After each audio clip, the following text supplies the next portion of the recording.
Salut les gars, bienvenue dans cette vidéo où aujourd'hui je vous emmène en Slovaquie. Alors pourquoi dans ce pays? En fait il y a beaucoup de choses à voir dans ce pays, pas très connu, pourtant bien au centre de l'Europe. Et il y a un patrimoine, si vous aimez les forteresses, les châteaux, etc. Il y a un patrimoine vraiment exceptionnel. Je pense que leurs châteaux n'ont pas à rougir face aux nôtres. Vraiment il y a vraiment des très très beaux coins, la nourriture est très bonne, la bière est bon marché. Les Slovaques sont des gens plutôt cool globalement, je n'ai pas à m'en plaindre, c'est peut-être mon prisme de touriste, mais en tout cas très agréable, pays très très agréable. Et si je fais ce vlog évidemment, c'est parce que je suis dans un endroit particulier.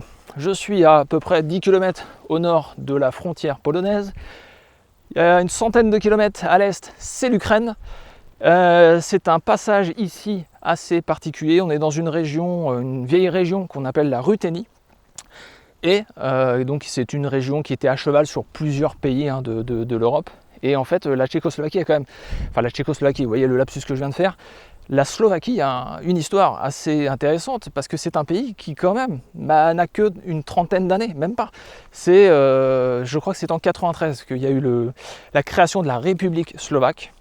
Bien avant, c'était la Tchécoslovaquie, évidemment. Pendant la Seconde Guerre mondiale, les Slovaques ont été indépendants, mais sous la coupe de l'Allemagne nazie. Ils ont aidé évidemment les nazis, mais évidemment, comme ils sont à l'Est, il y a l'armée rouge qui est arrivée, et c'est ça qui nous intéresse, c'est qu'en 1944, par ici, il y a quelque chose qui s'est passé. Alors, je ne sais pas si vous le voyez déjà, je crois que je suis déjà dans le champ, ouais. Il y a un petit T-34 là, bon. Alors je précise que vraiment je suis au milieu de nulle part. Alors, il y a une tour d'observation derrière moi qui est assez rigolote parce qu'elle est en forme d'obus. Mais, il n'y a pas qu'un seul T-34, non. Il y en a un deuxième là, hop, je vois mal avec mes lunettes de soleil. Il y en a un troisième en bas, par là. Il y en a un quatrième là. Et en fait, dans le coin, là je suis là sur la colline, il y en a peut-être, j'en ai repéré je crois 7 ou 8. Mais dans ce coin-là, des T-34, si vous voulez, il y en a partout. Il y en a partout, ils en ont mis partout. Je pense que l'armée rouge en avait un stock conséquent pour l'aspect mémorial et pour commémorer la bataille, parce qu'on est dans la vallée de la mort, tout simplement. Et en fait, c'est le col de la Dukla, où il y a eu des affrontements, une très très grande bataille, en fait, que nous, on ne connaît pas du tout. Mais en fait, ici en Slovaquie, c'est très connu. Donc, il y a eu en 44, je crois, je remettrai les chiffres. Et vous allez voir, on va se balader un petit peu dans la région, parce qu'il n'y a pas que ces T-34 là à voir. Ils ont mis des canons, des bunkers, etc. un peu partout. Il y a un peu de chars allemands, pas beaucoup, mais voilà, c'est quand même assez rigolo. Tous les chars sont en excellent état, vraiment c'est très propre, l'endroit est très très propre. Il y a quelques graffitis dessus, vous allez voir, mais c'est pas très grave. Faut fouiller un petit peu dans les environs, c'est très drôle dans la forêt pour en trouver d'autres exemplaires. Mais on va voir, je pense que les spécialistes vont me dire que ce sont des T-34-85. En tout cas, c'est ce qui est écrit à chaque fois. Je vous avouerai que je ne suis pas expert sur le sujet, mais on va aller voir un petit peu ces chars de plus près. Pour remettre un petit peu de contexte, la bataille du col de Dukla fait partie d'une opération soviétique plus vaste visant à libérer la Slovaquie et atteindre les points de résistance pour leur porter soutien. Le point de passage est situé dans les Carpates ouest, entre la Pologne et la Slovaquie. Durant l'été 1944, le soulèvement slovaque est constitué d'une force de 60 000 soldats et 12 000 partisans. Des soldats slovaques de l'armée régulière, mais qui étaient restés fidèles à l'ancien dirigeant, alors exilé à Londres. Le but pour l'armée rouge était d'arriver à les rejoindre au centre du pays, mais encore fallait-il traverser les défenses allemandes. La bataille a commencé le 8 septembre pour se terminer le 28 octobre 1944 et les forces en présence sont conséquentes. Avec d'un côté l'armée rouge avec des soldats tchèques et slovaques et une armée ukrainienne qui aligne environ 100 000 hommes et 1 millier de chars, face à l'armée allemande et hongroise qui aligne quasiment aussi 100 000 hommes mais seulement 350 chars. Malheureusement, même encore aujourd'hui, les chiffres ne sont pas clairs selon les sources. Mais on constate qu'il s'agit vraiment d'une bataille gigantesque et que par conséquent le nombre de tués et blessés est lui aussi complètement fou, puisque le nombre montait à 1200 hommes par jour pour le côté russe. Le bilan de l'opération est plutôt mitigé car la réalité c'est que les Allemands ont tenu bon et les Russes n'ont pas réussi à percer les lignes pour atteindre les partisans slovaques. Par contre, cela a tout de même permis de libérer entièrement le front ukrainien. Bon allez, on va s'approcher de celui qui est au milieu du champ, complètement au milieu, hein. Vous voyez, il n'y a absolument rien, il n'y a que la campagne.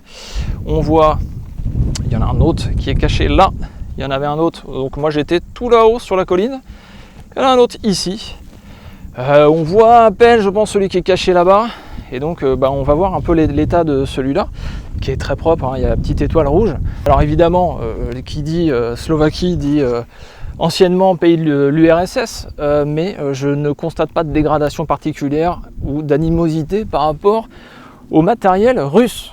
En tout cas, nulle part, hein. J'ai vu beaucoup il y a des mémorials un peu partout, et ils ne sont pas du tout abîmés, il y a même des fleurs, souvent, même.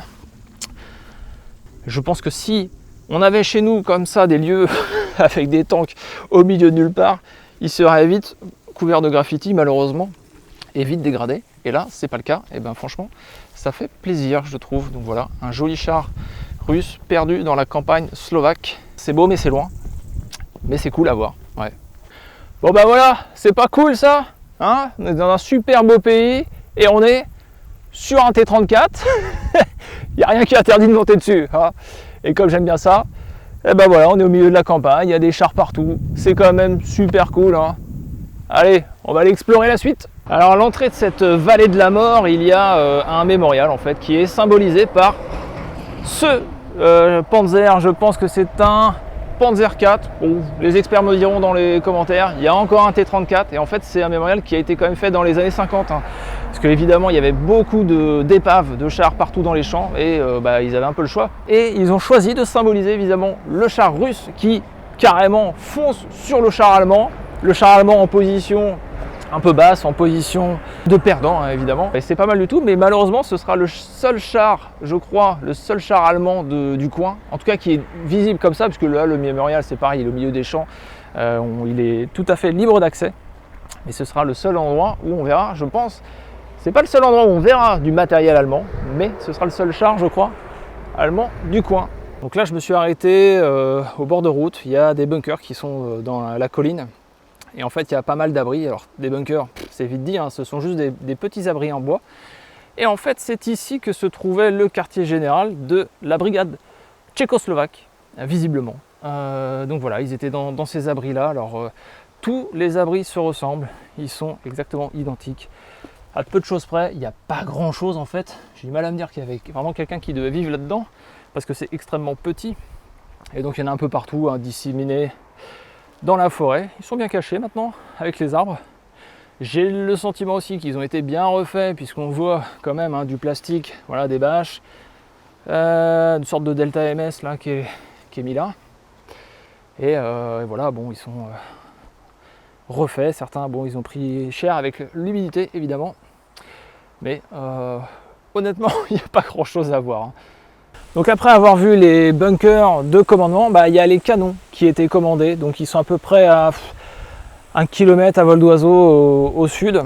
Et en fait c'est eux qui ont lancé l'attaque. Donc là il y a un petit modèle mais plus bas. Il y a un modèle un peu plus gros, 152 mm. Et on voit qu'ils sont tous les deux sur des socles. Ils sont encore une fois super bien entretenus. Le coin est désert. On entend la route en arrière, mais je vous rappelle qu'on est sur un axe entre la Slovaquie et la Pologne. La Pologne doit être à 10 km. Et on va aller voir un petit peu le canon de plus près. Et bien ma foi, encore une très belle pièce d'artillerie. Assez impressionnant de voir ça encore. Donc l'idée c'est d'avoir les canons en position, hein, parce que là ils sont direction le sud, hein, direction des défenses allemandes. Et je vais essayer de monter dessus pour voir. Bon, j'ai menti, il y a quelques graffitis, voilà, sur les pneus, des gens qui ont gravé des trucs. Mis à part ça, il n'y a pas grand chose. Ouais, des vieilles dates, hein, 71 quand même. Peut-être des vétérans qui sont venus sur place. En tout cas, le canon est vraiment extrêmement propre. On va regarder, est-ce qu'on voit des marquages? Alors, je ne lis pas l'alphabet cyrillique, je lis juste 152 mm. Je pense que les puristes parmi vous me diront où est-ce qu'il a été fabriqué. J'imagine que c'est le modèle 1937, 1944, j'imagine que c'est la date de fabrication de ce canon. Alors en s'enfonçant un peu plus dans la forêt, on voit plus loin en fait, en continuant un chemin de randonnée, parce qu'il y a pas mal de chemins pour des randonnées qui durent plusieurs heures, et un canot dans sa position, un beau canon d'artillerie. Bien conservé, encore une fois, extrêmement propre, pas de déchets, rien, pas de graffiti, que dalle. Le canon est en excellent état. Et je veux dire, on est dans un coin vraiment paumé, hein. Il y a rien. Vous voyez, il n'y a que la forêt. Il y a la route en contrebas qu'on entend. Il y a aux alentours de ce canon quelques abris, encore comme l'autre, bon, qui ne présentent pas forcément d'intérêt. Il y a quelques tranchées, etc. Bon, c'est pas très intéressant, mais c'est plutôt cool de voir une belle pièce d'artillerie, bien conservée et dans un bel environnement. Alors, les bunkers étaient là-bas, les canons là, et qu'est-ce qu'on va trouver ici? Bah, un avion, pourquoi pas? Il me semble que c'est un DC-3, voilà, ça fait partie des avions prêtés par les États-Unis aux Russes. Voilà, mais on est au milieu d'un champ, il n'y a rien d'autre, il n'y a même pas de panneau d'explication pour celui-là. Mais c'est quand même incroyable de trouver ce type d'appareil quand même. Bah, pareil, encore une fois, en super bon état. Alors la peinture est un peu dépassée, à moins que ce soit vraiment les couleurs d'origine des avions russes. Mais il est dans un état impeccable, quoi, exceptionnel, franchement. Ah non, moi je m'éclate à trouver tous ces petits trucs-là un peu partout. C'est génial. Ah, c'est vraiment cool. Alors sachez quand même qu'il n'y a pas que des tanks et des canons à visiter, il y a aussi de très belles églises en bois, c'est vraiment la région pour en voir plein et en découvrir. Et elles sont vraiment elles sont petites mais très jolies. Alors il y a un endroit par lequel j'aurais dû commencer la visite, hein. On peut voir encore un T-34, encore un canon, et en fait qui est à la frontière, hein. J'ai remonté là, en gros on peut dire que les arbres qui sont là dans le fond, c'est la frontière, c'est la Pologne. C'est la Pologne, mais il y a cet endroit-là, atypique, une tour d'observation et qui est en fait un musée gratuit où on va aller voir un petit peu et qui explique un petit peu les lieux. Il s'agit d'un petit musée non pas gratuit, mais qui coûte la somme très élevée de 1 €. Et le musée possède quelques pièces comme ce superbe IL-2. On a le droit aussi de voir un petit blindé léger allemand, mais tout l'intérêt réside évidemment dans la vue qu'offre la tour sur toute la vallée, où on retrouve du T-34, l'avion aperçu tout à l'heure, et bien sûr toutes les explications disponibles en anglais sur le cours de la bataille. Bon les gars, nouvel arrêt cette fois-ci dans la ville de Świdnik, qui est un peu plus au sud. La ville ne présente pas d'intérêt touristique majeur, il y a le centre historique n'est pas le plus beau qu'il existe, il y aura des villes beaucoup plus belles en Slovaquie, mais arrêt obligatoire, un petit Halftrack allemand comme ça, posé. Alors je précise que je suis dans un parc. Vous voyez, il y a un parc. Un parc qui est totalement gratuit. Gratuit, quasiment au centre de la ville. On va aller voir, il y a d'autres véhicules là-bas. Il y a un petit musée au prix hallucinant de 1 €. 1 € l'entrée. Donc, je suis obligé d'y aller. On retrouve notre bon vieux DC-3, les orgues de Staline, du canon, en veux-tu, en voilà. Un T-34 évidemment, un petit SU-122 je pense, on va aller le voir aussi de plus près. Mais je trouve ça dingue quand même, le parc est vraiment en accès libre. Il y a des sortes de, je dirais des HLM là-bas. Mais bon, c'est juste des immeubles. Mais tout est nickel, il n'y a pas de vandalisme. Regardez-moi ce Halftrack allemand, comment il est propre. Il n'y a pas une égratignure dessus. Franchement, bravo, bravo les Slovaques de conserver votre patrimoine comme ça. Bon bah voilà, un petit, ce qui me semble être un SU-122, hein, c'est pareil, j'attends dans les commentaires vos remarques concernant les différents modèles, parce que bah, malheureusement, même si les chars sont très bien mis en valeur, etc., il n'y a absolument pas de panneau indicatif du type de matériel. Donc on va aller voir, il y a aussi 2 tanks qui semblent être du matériel de dépannage. Alors j'ai jamais vu moi ces exemplaires-là. On va les voir immédiatement. Donc ça, mine de rien, ce genre de char, je crois pas qu'il y en ait à Saumur, de mémoire. J'ai quand même fait le musée 2 fois. Et il me semble que c'est pas le genre de matos que vous verrez là-bas. Et il me semble pas avoir vu dans d'autres lieux en France ces chars. Je pense que c'est pour le dépannage. L'engin est quand même massif. Alors, qu'est-ce qu'on a? On a une grue, simplement. Ah oui, je suis désolé, hein, ils font le. Ah, c'est bien, ils font l'entretien au moins des espaces verts. C'est ce qui fait que c'est nickel.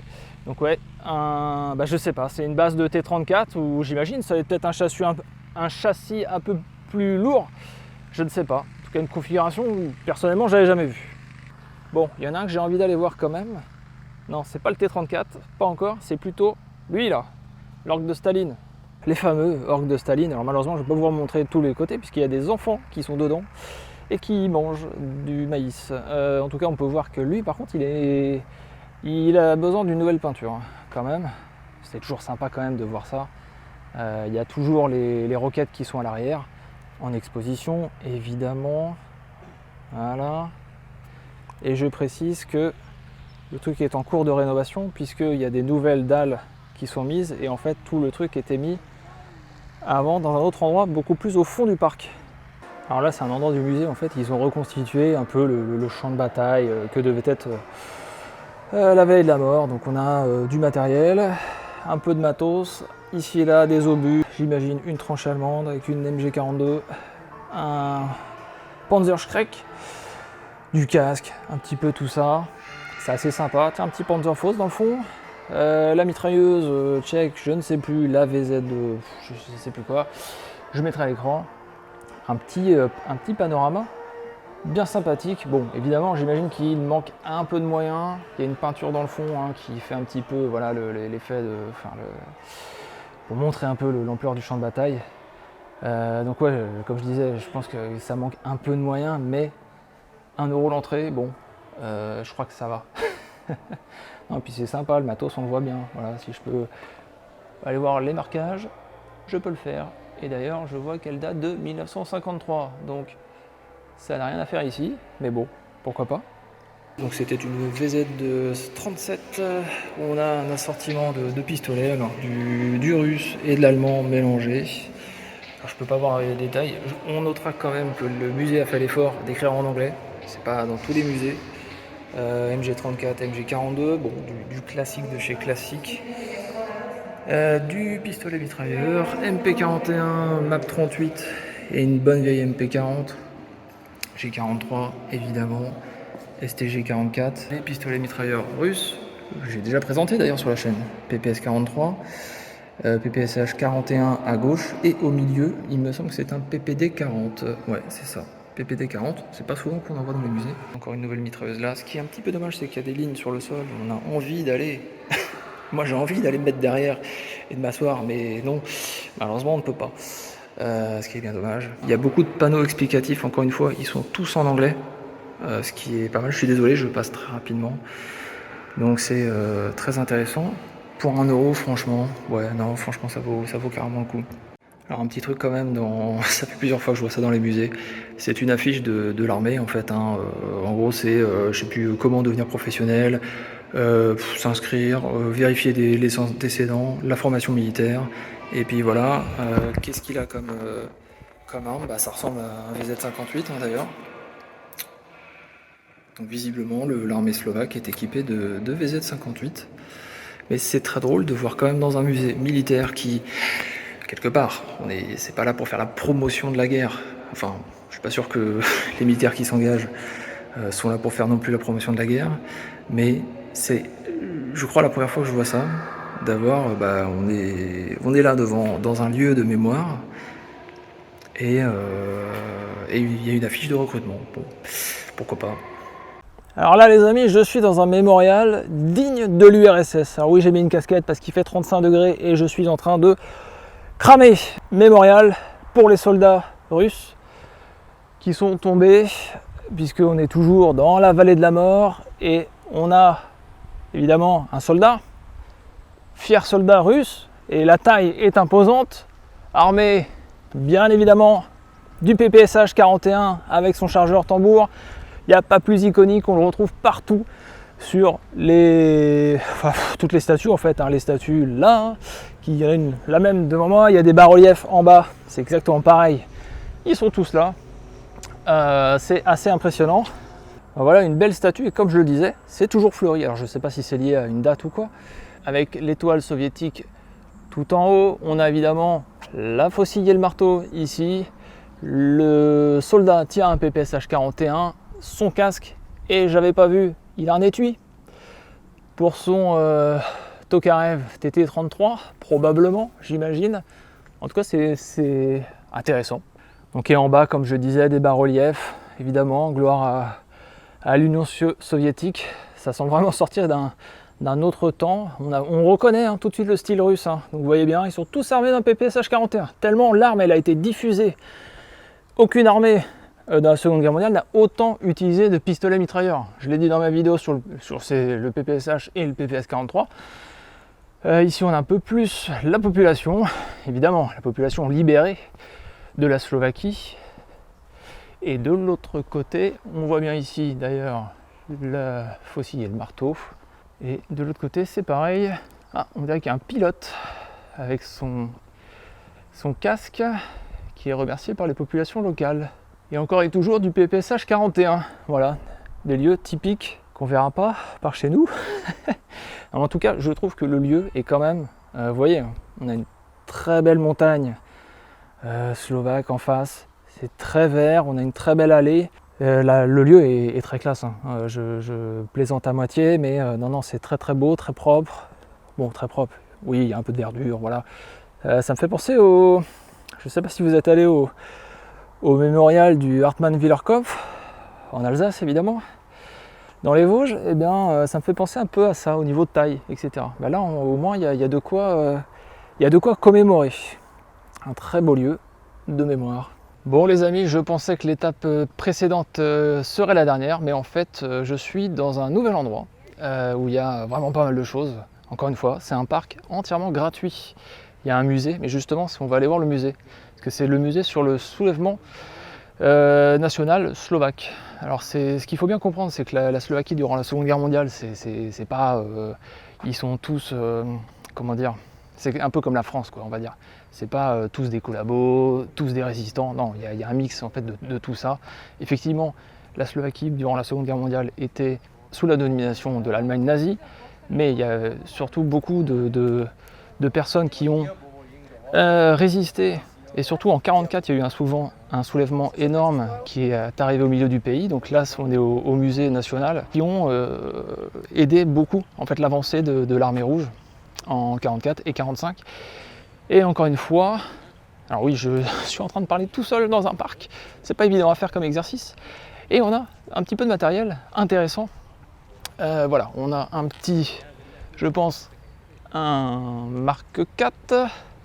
Enfin, comment ça s'appelle, un Panzer IV, voilà, je ne sais pas pourquoi je dis marque. On a un Stug derrière, on a aussi un petit Halfstrike derrière, et chose vraiment sympa derrière, on a un train blindé. Et ça c'est sympa parce qu'en fait les Slovaques ont utilisé beaucoup de trains de ce type-là, ils n'avaient pas beaucoup de véhicules, mais l'armée slovaque, la partie qui s'est rebellée, qui a résisté en 1944, ont utilisé beaucoup de trains blindés. Il y en a d'autres dans la région aussi, qu'on peut voir librement, encore une fois.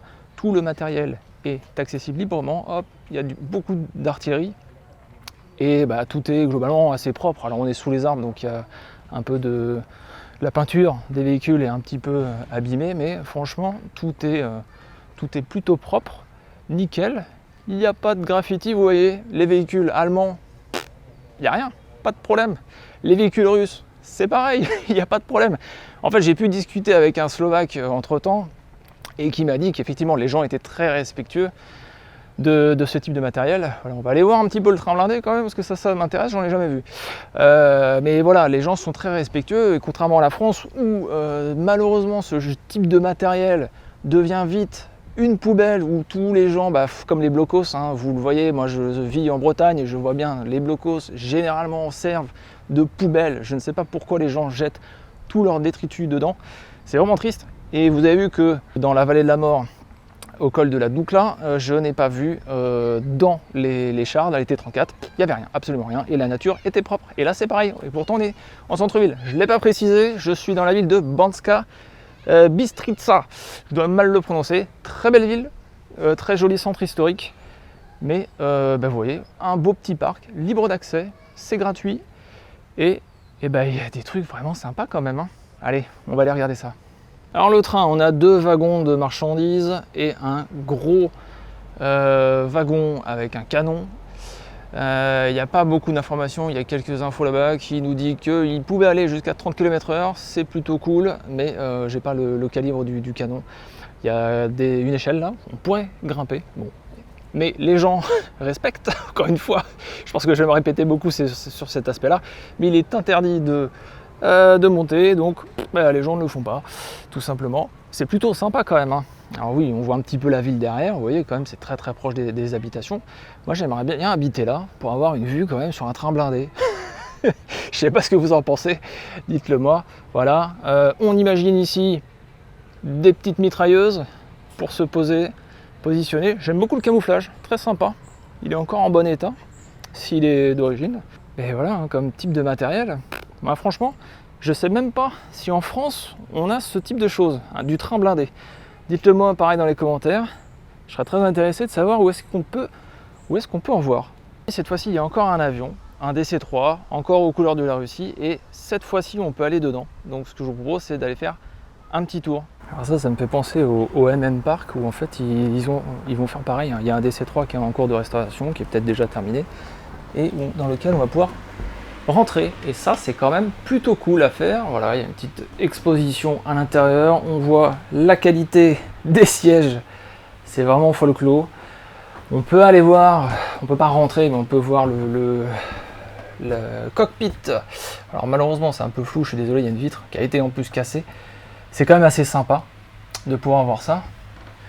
Et voilà, un DC-3 quand même. C'était assez... hein, c'est de la mousse ici. C'était assez spartiate à l'époque, hein. Je ne sais pas ce que c'est. Non, plutôt sympa. Vraiment plutôt sympa d'avoir ça de disponible pour les touristes. Voilà. Et ben ma foi, une bonne petite visite.